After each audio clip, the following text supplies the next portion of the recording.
जय श्री कृष्ण दोस्तों। आज हम बात करने जा रहे हैं चार युगों के बारे में। ये चार युग क्या हैं, इनके बारे में आज हम जानेंगे। सबसे पहले हम बात करते हैं कलयुग की। कलयुग 4,32,000 वर्षों का है। अगर आप इसमें देखें तो 4,32,000 में मैंने एक से गुणा किया है। एक से गुणा करने का अर्थ है कि इस युग में एक अवतार होता है। अब हम बात करते हैं द्वापर की। द्वापर 8,64,000 वर्षों का है। इसमें दो से गुणा किया है, यानी इसमें दो अवतार होते हैं। उसके बाद अब हम आते हैं आपके त्रेता युग पर।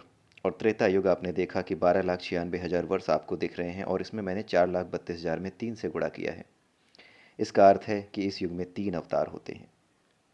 उसके बाद आते हैं सतयुग। सतयुग आपने देखा, यहाँ पर 4,32,000 को चार से गुणा करने पर सतयुग की संपूर्ण आयु निकल कर आती है। इसका अर्थ ये है कि इसमें चार अवतार होते हैं।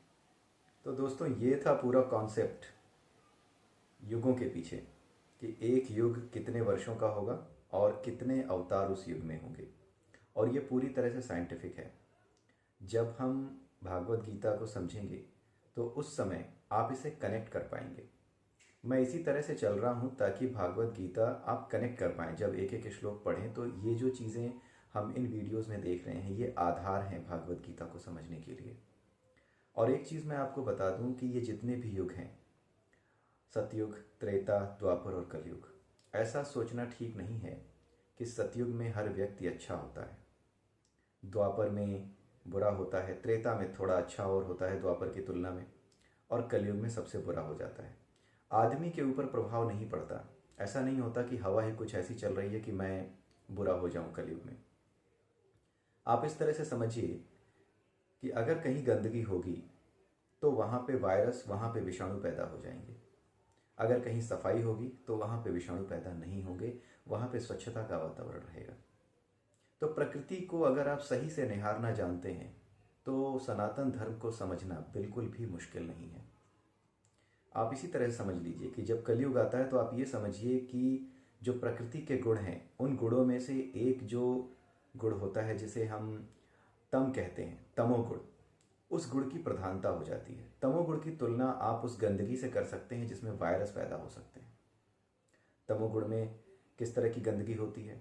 लालच, वासना, इस तरह की चीज़ें बहुत ज़्यादा बढ़ जाती हैं। तो ये एक वातावरण उन लोगों के लिए बना देता है, उन आत्माओं के लिए बना देता है, उन जीवात्माओं के लिए बना देता है जो ऐसे वातावरण में जीवित रह सकती हैं, ऐसे वातावरण में फल फूल सकती हैं। इसीलिए ऐसी ही आत्माएं कलयुग में पैदा होती हैं जो नीच प्रवृत्ति की हैं। लेकिन जैसे ही सतयुग आता है तो सतयुग में वो उचित माहौल नहीं पा पाती, क्योंकि सतयुग में लोग सत्य बोलने वाले, ज्ञान के प्रति स्नेह रखने वाले, सदाचार में रहने वाले लोग होते हैं।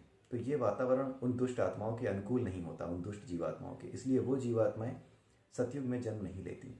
सतयुग में वो जीवात्माएं जन्म लेती हैं जिन्हें उन्नति का रास्ता अपने ज्ञान में, अपने अच्छे कर्मों में दिखता है। तो ये है कॉन्सेप्ट कि क्यों बुरे लोग होते हैं कलयुग में, क्यों द्वापर में लोग होते हैं थोड़े कम बुरे, त्रेता में थोड़े और अच्छे होते हैं, और सतयुग में सबसे ज़्यादा अच्छे माने जाते हैं। ऐसा क्यों होता है? ये केवल और केवल प्रकृति के गुणों द्वारा संचालित है। प्रकृति के गुण जिस प्रकार से घटते और बढ़ते हैं, जैसे जैसे युग आगे बढ़ते हैं वैसे वैसे प्रकृति के गुणों की मात्रा न्यून अधिक मात्रा में ऊपर नीचे होती है। जब हम सतयुग में होते हैं तो सतोगुण प्रधान होता है।